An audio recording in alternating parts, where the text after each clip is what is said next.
স্মার্টফোনের বাজারে বাজেটের মধ্যে প্রায় সবকিছু পাওয়া যায় এমন কিছু ফোন আমাদেরকে সত্যি অবাক করে দেয়। আজ আমরা রিয়েলমি ব্র্যান্ডের নতুন একটি বাজেট কেলার ফোন নিয়ে কথা বলবো, যার মডেল নাম রিয়েলমি C75X।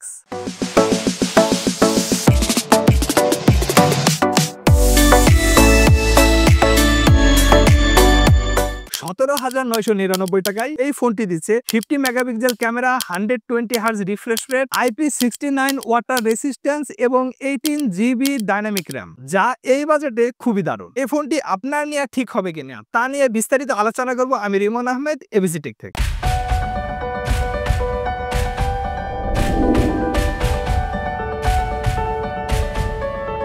এটি হচ্ছে রিয়েলমি C75X এর বক্স। খুবই মিনিমালিস্টিক ডিজাইন। বক্স খুলতেই প্রথমে দেখতে পাই একটি সিম ইজেক্টর পিন, কিছু ডকুমেন্টেশন যার মধ্যে আছে ওয়ারেন্টি কার্ড এবং ইউজার গাইড, আছে একটি টিপিইউ ট্রান্সপারেন্ট কেজ। এর পরেই আছে রিয়েলমি C75X ফোনটি। এর নিচেই আছে USB টাইপ-C চার্জিং কেবল এবং 45 ওয়াটের সুপারবুক অ্যাডাপ্টার। এবার আসি ফোনটিতে। ফোনটি হাতে নিতেই বলতে হয় এর ডিজাইনটা খুবই দারুণ। এর ডিজাইনটা হুবহু C75 এর মতোই রাখা হয়েছে। পিছনের গ্লাসি ফিনিশিং এবং শেপটাও একটু রাউন্ডেড, হাতে নিলে ভালো একটা ফিল পাওয়া যায়। ফোনটির সামনে রয়েছে 6.67 ইঞ্চের একটি বড় ডিসপ্লে এবং এর উপরে রয়েছে পাঁচশোল একটি ছোট সেলফি ক্যামেরা। আর হ্যাঁ, একটি কথা বলে রাখি, এই C75X এর সব থেকে হাইলাইটিং পার্ট হলো আন্ডার ওয়াটার রেসিস্ট্যান্স। এই ফোনটি আপনি ম্যাক্সিমাম 7 ডেজ পর্যন্ত আন্ডার ওয়াটার রাখতে পারবেন, এতে এই ফোনটির ওয়াটার ড্যামেজ হবে না। ফোনটির স্ক্রিনে এবং হাতে উভয় জায়গায় পানি থাকা সত্ত্বেও ফোনটি কখনো মিস্টার জনিত প্রবলেম ফেস করেনি। স্মুথলি টাচগুলো কাজ করছিল। চলুন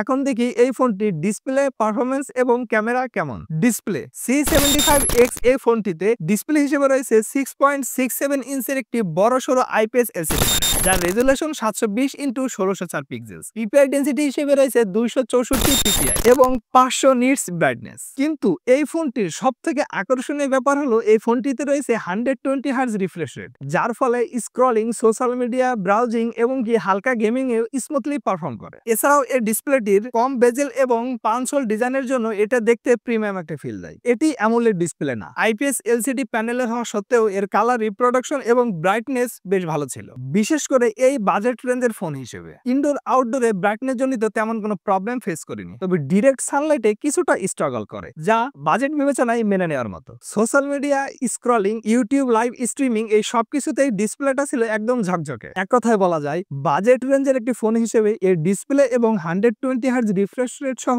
রিয়েলমি দারুণ কিছু অফার করছে। এবার আসি ফোনটির পারফরমেন্সে। রিয়েলমি C75X এ রয়েছে নতুন MediaTek Helio G81 ultra chipset, যা একটি 12 ন্যানোমিটারের প্রসেসর, যা এই বাজেটের মধ্যে একটি শক্তিশালী অপশন। সাথে থাকছে 6 জিবি র্যাম এবং 128 জিবি রোম। দৈনন্দিন ইউজেস যেমন social media scrolling, video streaming সবকিছুতে ফোনটি দারুণভাবে পারফর্ম করে। অ্যাপ ওপেনিং টাইম দ্রুত এবং মাল্টিটাস্কিং এও তেমন কোনো ল্যাগের দেখা পায়নি। অপারেটিং সিস্টেম হিসেবে এই ফোনটিতে রয়েছে অ্যান্ড্রয়েড ভার্সন 15 এবং রিয়েলমি UI 6.0। এই রিয়েলমি UI 6.0 নিয়ে এসেছে বেশ কিছু নতুন ফিচার্স এবং অপটিমাইজেশন। সবচেয়ে বড় বিষয় হলো এর ইন্টারফেস এখন আগের চেয়ে অনেক বেশি ক্লিন, ফাস্ট এবং মসৃণ। গেমিং এর দিকেও বলতে হয় পাবজি, ফ্রি ফায়ার গেমগুলো মিডিয়াম গ্রাফিক্সে খুব ভালোভাবেই পারফর্ম করে, তবে হাই ফ্রেম রেটে কিছুটা ল্যাগ করে, মাঝে মাঝে ফ্রেম ড্রপেরও দেখা পেয়েছি।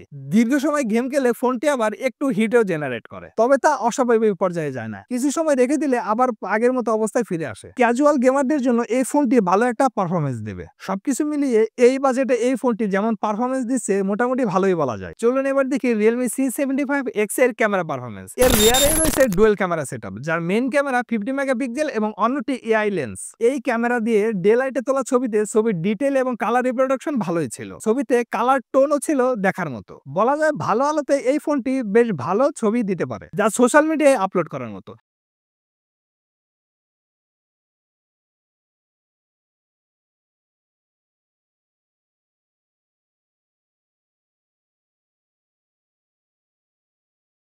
এর পোর্ট্রেট মোড দিয়ে তোলা ছবির পারফরমেন্স ছিল বেশ ভালো। ব্যাকগ্রাউন্ডটা বেশ ভালোভাবে ব্লার করতে পারে, তবে মাঝে মাঝে কিছুটা মিসম্যাচ হয়। HDR মোডে ছবি তুললেও এখানে ভালো পারফরমেন্স পাচ্ছিলাম। সাবজেক্ট এবং ব্যাকগ্রাউন্ডের আলোটা বেশ ভালোভাবে ব্যালেন্স করতে পারে। এই ফোনটিতে নাইট মোডও আছে, তবে নাইট মোড থেকে ম্যাজিকের মতো আশা করা যাবে না। কম আলোতে ছবিতে কিছুটা গ্রেনের দেখা পাওয়া যায়, তবে মোটামুটি ক্লিয়ার ছবি পাওয়া যায়। রিয়েলমি একটু সফটওয়্যার টিউনিং করেছে, যার কারণে রাতের বেলা তোলা ছবিতে আলো বেশ বাড়িয়ে দেয়। ফোনটির ফ্রন্টে রয়েছে 5 মেগাপিক্সেলের একটি সেলফি ক্যামেরা, ভালো আলোতে বেশ ভালো ছবি দিতে পারে, কালার টোনটাও ভালোভাবে ধরে রাখতে পারে। তবে বিউটি মোডটা ডিফল্ট ভাবে একটু বেশি দেওয়া আছে, চাইলে সেটিংস থেকে তা কমিয়ে নেওয়া যাবে। ডে লাইট বা আউটডোর কন্ডিশনে সেলফি ক্যামেরা দিয়ে তোলা ছবিতে ডিটেল ভালোই আসে, ব্যাকগ্রাউন্ডটাও বেশ স্মার্টলি ব্লার করতে পারে। ইনডোর বা লো লাইটে সেলফি তুললে অবশ্য ছবিতে নয়েজের দেখা পাওয়া যায়, যা এই বাজেট রেঞ্জে খুবই স্বাভাবিক। এই ফোনটির রিয়ার এবং ফ্রন্ট উভয় ক্যামেরা দিয়ে সর্বোচ্চ 1080p 30fps ভিডিও রেকর্ড করা যাবে। ভিডিওতে কালার এবং স্ক্রিন টোনটা মোটামুটি ভালোভাবে ধরে রাখতে পারে, তবে